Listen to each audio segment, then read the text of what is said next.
नमस्कार मित्रों, हिंदी साहित्य दर्पण में आपका स्वागत है। आज हम आशुबेल की थ्योरी के विषय में पढ़ेंगे। तो दोस्तों शुरू करते हैं आज का लेक्चर। आशुबेल का संज्ञानात्मक सिद्धांत, ये बहुत ही इम्पोर्टेंट क्वेश्चन है मित्रों। ये 10, 15 या 20 ये बड़े क्वेश्चन के तौर पे पूछा जा सकता है। और ज़्यादातर ऐसा होता है कि जिसके बारे में हमें बहुत सारा ज्ञान होता है, जिसके बारे में हमें ज़्यादा जानकारी होती है, उसमें हम 20 के 30 नंबर का भी क्वेश्चन लिख सकते हैं, लेकिन 5 ही नंबर का पूछ लेते हैं। और कभी कभी क्या होता है कि आप सिर्फ 5 ही नंबर का लिख सकते हो, लेकिन आपसे 20 नंबर का पूछा जाता है। इसलिए उसी में आपके एग्जामिनर जो है आपके बुद्धि की टेस्टिंग करता है। जो परीक्षक है वो छात्रों के दिमाग की टेस्टिंग इसी हिसाब से करता है कि जिसमें ज़्यादा मटेरियल है उसे कम में क्या उसे देना है, क्या महत्वपूर्ण है उसे क्या उसमें लिखना है, और ज़्यादा में उसे एक्स्ट्रा क्या नॉलेज है उसमें वो लिखता है। तो दोस्तों आज हम आशुबेल के संज्ञानात्मक सिद्धांत के विषय में पढ़ेंगे। शुरू करते हैं दोस्तों। अमेरिकी मनोवैज्ञानिक ने बच्चों के सीखने के तरीके पर जोर दिया। ये जो डेविड आशुबेल थे वो अमेरिका से संबंध रखते थे और अमेरिका के मनोवैज्ञानिक थे, और ये बच्चों के सीखने के तरीकों पर इन्होंने रिसर्च किया था। उनके अनुसार बच्चा जब सीखता है तो कैसे सीखेगा? संप्रत्यय कॉन्सेप्ट के माध्यम से, सिद्धांतों प्रिंसिपल के माध्यम से, और आइडियाज विचारों के माध्यम से वो अपनी समझ को डेवलप करता है, वो अपने अंडरस्टैंडिंग को डेवलप करता है। उसका भी एक तरीका है निगमनात्मक तरीके से। एक आगमनात्मक तरीका होता है, एक निगमनात्मक तरीका होता है। और आगे हम पढ़ेंगे मैक्सिम ऑफ टीचिंग, सामान्य से विशिष्ट की ओर, इस पर ज्यादा जोर दिया आशुबेल ने निगमनात्मक तरीके से सीखने पर ज्यादा जोर दिया। अधिगम के प्रकार, आशुबेल के अनुसार अधिगम के 4 प्रकार हैं। आशुबेल ने अधिगम के 4 प्रकार माने हैं। रोट लर्निंग, रट्टा मार कर सीखना। सीखने का ये भी एक तरीका है कि रट्टा मार के सीख लो।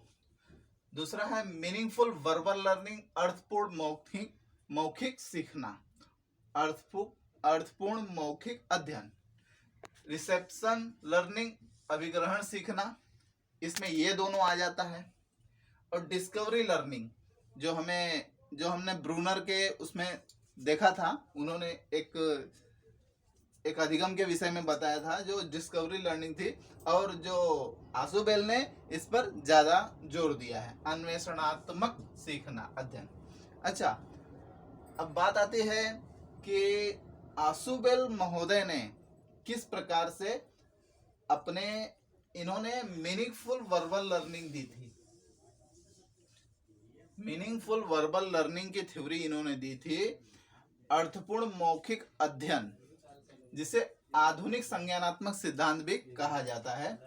तो दोस्तों पहले समझ लेते हैं कि आशुबेल के अनुसार किस प्रकार से बच्चे सीखते हैं। प्रोफेसर डेविड आशुबेल एक शिक्षा मनोवैज्ञानिक हैं, जिनकी the psychology of meaningful verbal learning 1963 में एक बुक आई थी, the psychology of meaningful verbal learning 1963, तथा एजुकेशनल साइकोलॉजी अ कॉग्निटिव व्यू 1968 में एक बुक आई थी। ये पुस्तकें महत्वपूर्ण है आशुबेल महोदय की, जिनमें अधिगम पर अर्थपूर्ण परिप्रेक्ष्य प्रस्तुत किया गया है।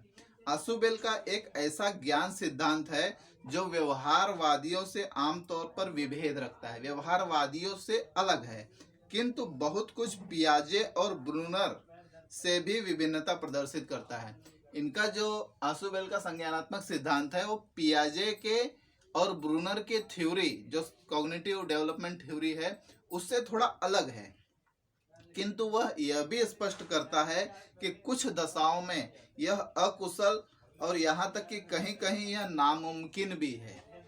इसके साथ साथ वह यह भी मानता है कि उपदेश शिक्षण पद्धति अनेक स्थितियों में सबसे सरल, सबसे कुशल सीखने की पद्धति है और परिणाम स्वरूप वह यह मानता है कि इसे भी सीखने के लिए चुना जा सकता है।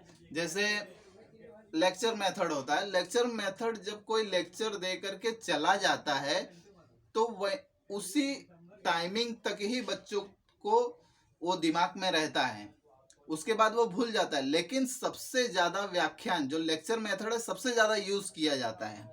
आगे देखते हैं, प्रोफेसर आशुबेल ने छात्रों में सृजनात्मक विकास के लिए शिक्षण प्रविधि प्रस्तुत की। आशुबेल का मत है कि प्रत्येक छात्र स्वयं के ज्ञान का संगठन करता है। आशुबेल के अनुसार प्रत्येक छात्र स्वयं ज्ञान का निर्माता है, वो निर्मित करता है और उसका संगठन करता है, उसको संरक्षित करता है तथा यह ज्ञान के विशिष्ट संप्रत्यों के प्रारूप को संरचित होता है। विशिष्ट संप्रत्यय कॉन्सेप्ट के माध्यम से बच्चा सीखता है। आशुबेल मौखिक अधिगम में विश्वास रखते हैं।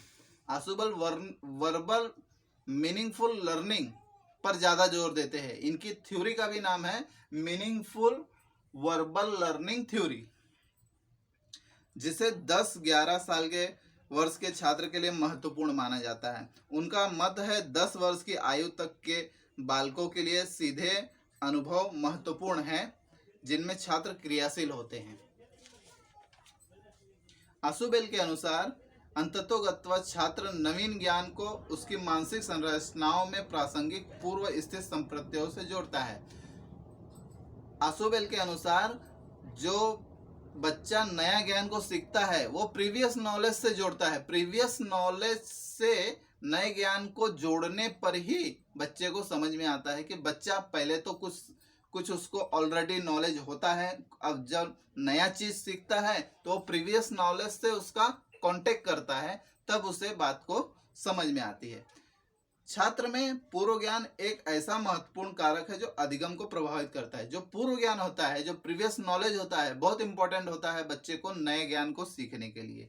आशुबेल विभिन्न प्रकार के सीखने में विभेद करता है। वह प्रतिरूप विषयक अध्ययन, अवधारणा सीखना, प्रस्थापनीय सीखना, अन्वेषण सीखना तथा समस्या हल में विभिन्नता स्पष्ट करता है। वो अलग अलग तरीकों से सीखने की प्रक्रिया को दर्शाता है।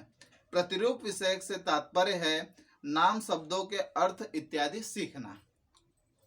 प्रस्थापनीय से तात्पर्य है अवधारणाओं की श्रेणियों तथा आपसी संबंधों के बारे में सीखना।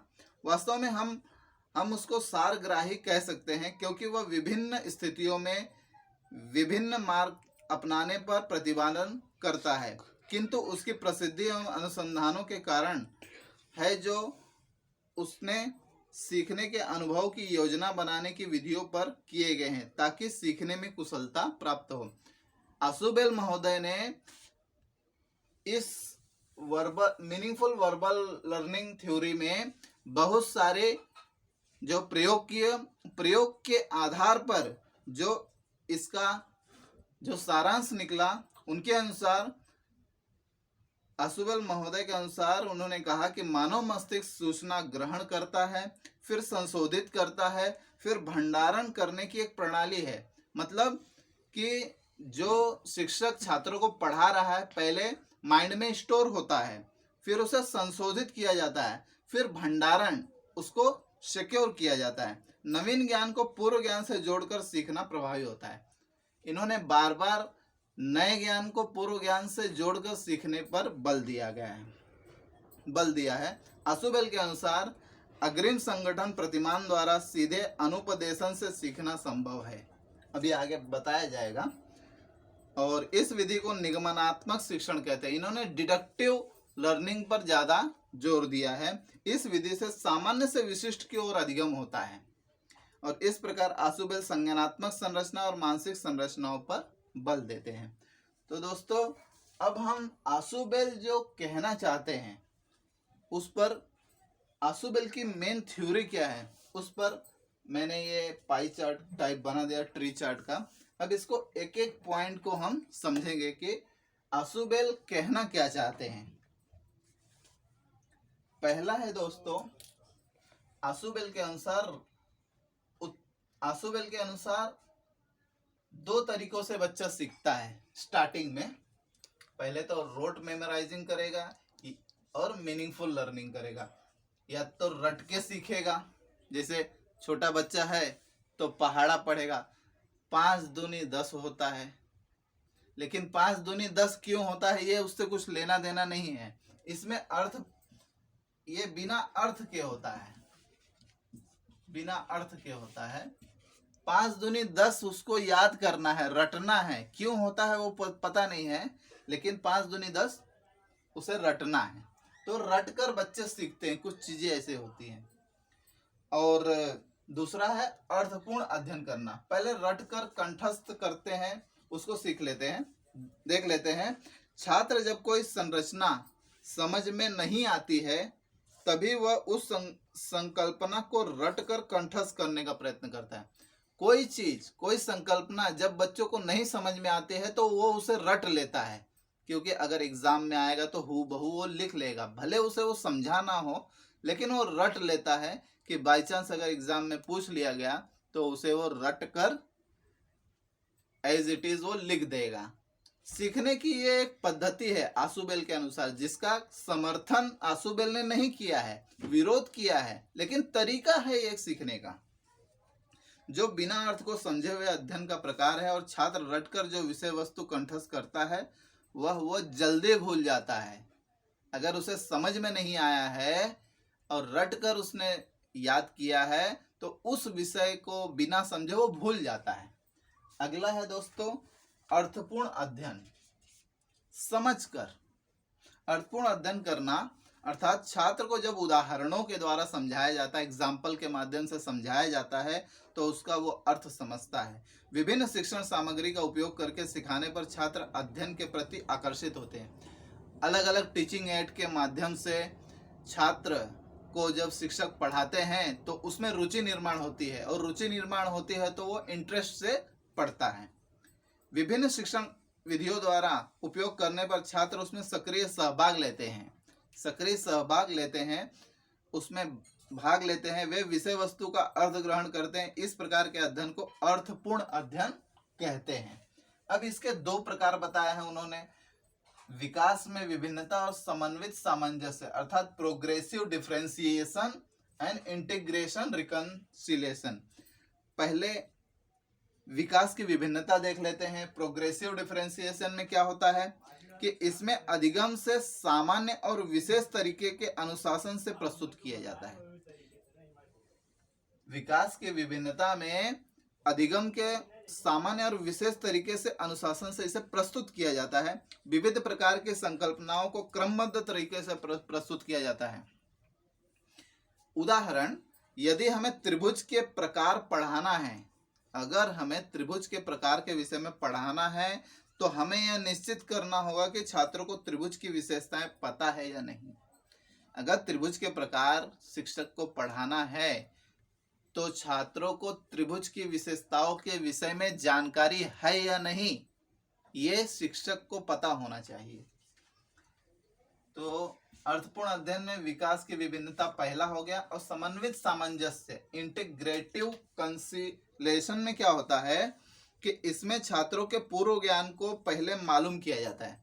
इसमें क्या होता है कि छात्रों के पूर्व ज्ञान को पहले टेस्ट किया जाता है कि उसे पता क्या है, और उन्हें उसी पूर्व ज्ञान पर आधारित नया ज्ञान दिया जाता है, उसी से संबंधित। जैसे 5 का पहाड़ा उसे याद है तो उसे 6 का पहाड़ा याद करने के लिए बोलेंगे, 12 का पहाड़ा याद करने को नहीं बोलेंगे। उसी लेवल पे उसे नया ज्ञान दिया जाएगा और इसमें सामंजस्य स्थापित किया जाएगा। अच्छा, जितना उसे आ रहा है, पहले पूर्व ज्ञान जितना है, उसे नया ज्ञान समझ में आ रहा है, नया नॉलेज समझ में आ रहा है कि नहीं, ये भी शिक्षक को देखना होता है। उदाहरण, 5वीं के छात्र को यह पूर्व ज्ञान है कि चतुर्भुज में 4 भुजाएं होती हैं। उदाहरण आशुबेल की थ्योरी में दिया गया है कि 5वीं के छात्र को यह पूर्व ज्ञान है कि चतुर्भुज के 4 भुजाएं होती हैं। शिक्षक उसे नया ज्ञान देता है कि जिस चतुर्भुज की चारों भुजाएं समान होती हैं उसे वर्ग कहते हैं। अगर समन्वित सामंजस्य में क्या होता है कि अगर शिक्षक को पता है कि छात्र जो है, छात्र को ये पता है कि चतुर्भुज की 4 भुजाएं होती हैं, ठीक है। अच्छा, चारों भुजाएं, जिस चतुर्भुज की चारों भुजाएं समान होती है, ये वर्ग होता है, उसे वर्ग कहा जाता है, शिक्षक उसे समझाता है। इन दोनों के माध्यम से, जो अर्थपूर्ण अध्ययन में जो 2 प्रकार बताए गए, इन दोनों के माध्यम से अर्थपूर्ण मौखिक अध्ययन, ये ऑसुबेल की मीनिंगफुल वर्बल लर्निंग, ये ऑसुबेल का मेन सिद्धांत है, उसको अब हम समझेंगे। उपयुक्त दोनों प्रकार को मिलाकर नया एक प्रकार बनता है। ये दोनों को मिलाने पे एक नया प्रकार बन जाता है अर्थपूर्ण मौखिक अध्ययन, जिसे आशुबेल ने ज्यादा जोर दिया है। देखेंगे, जब विकास की विभिन्नता और समन्वित सामंजस्य को मिला दिया जाए तो छात्र शाब्दिक रूप से अर्थ ग्रहण करता है, इसे अर्थपूर्ण शाब्दिक अध्ययन कहा जाता है। जब विकास की विभिन्नता और समन्वित सामंजस्य को मिला दिया जाता है तो अर्थपूर्ण मौखिक अध्ययन का निर्माण होता है। जैसे इसके भी 2 प्रकार हैं, जब ये बनता है तो उसके भी 2 प्रकार हैं, अग्रिम संगठन प्रतिमान और संकल्पना की खाका, अर्थात एडवांस ऑर्गेनाइजर और कॉन्सेप्ट मैप। पहले इसका पहला प्रकार देख लेते हैं, अग्रिम संगठन प्रतिमान। क्या होता है इसमें? इसमें सामान्यतया नियम सम्मिलित होते हैं, इसमें नियम सम्मिलित होते हैं अथवा उन प्रश्नों के साथ करना चाहिए जो विद्यार्थियों को पाठ्य सामग्री को यथावत ढंग से समाकलन करना सिखा दे। आशुबेल के अनुसार उपदेश शिक्षण पद्धति उस समय अधिक सफल होती है जबकि पाठ का शिक्षण देने से पहले अग्रिम आयोजकों को सिखा दिया जाता है। अर्थात अग्रिम आयोजकों की सामान्य अवधारणाएं वे हैं जिनके अंतर्गत जो पाठ सामग्री सीखनी है सब आ जाती है। ऐसा करने से विद्यार्थियों को सीखने के सामान्य सादृश्य मिल जाते हैं जो कि उनको मूल विचारों का अर्थ समझने में तथा विचारों को एक दूसरे के साथ संबंधित करने में सहायता मिलती है। अग्रिम संगठन प्रतिमान में ऐसा होता है। अच्छा, दूसरा है कॉन्सेप्ट मैप। संकल्पना के खाके में क्या होता है? इसके अंतर्गत क्या होता है कि किसी भी वस्तु को एक व्यवस्थित वर्गीकरण में पढ़ाया जा सकता है जिसे छात्र बहुत जल्दी नहीं भूलते हैं।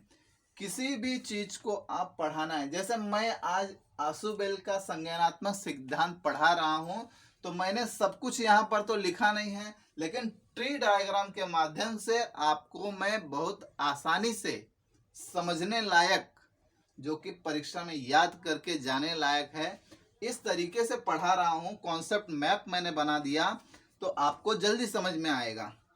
उदाहरण के लिए कि जिसे छात्र बहुत जल्दी नहीं भूलते, यह संकल्पना उन्हें ज्यादा दिनों तक याद रहती है, जल्द से जल्द समझ में आती है। उदाहरण, यदि हमको व्यवसाय के प्रकारों के विषय में पढ़ाना है तो हम वर्गीकृत आकृति द्वारा पढ़ा सकते हैं।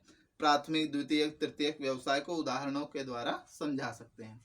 अच्छा, अब संकल्पना कॉन्सेप्ट मैप तो समझ में आ गया। अग्रिम संगठन प्रतिमान को समझने के लिए उनके 2 प्रकारों को समझना होगा। अग्रिम संगठन प्रतिमान के 2 प्रकार हैं, प्रदर्शन एक्सप्रेशन और कंपैरिजन, तुलनात्मक अध्ययन।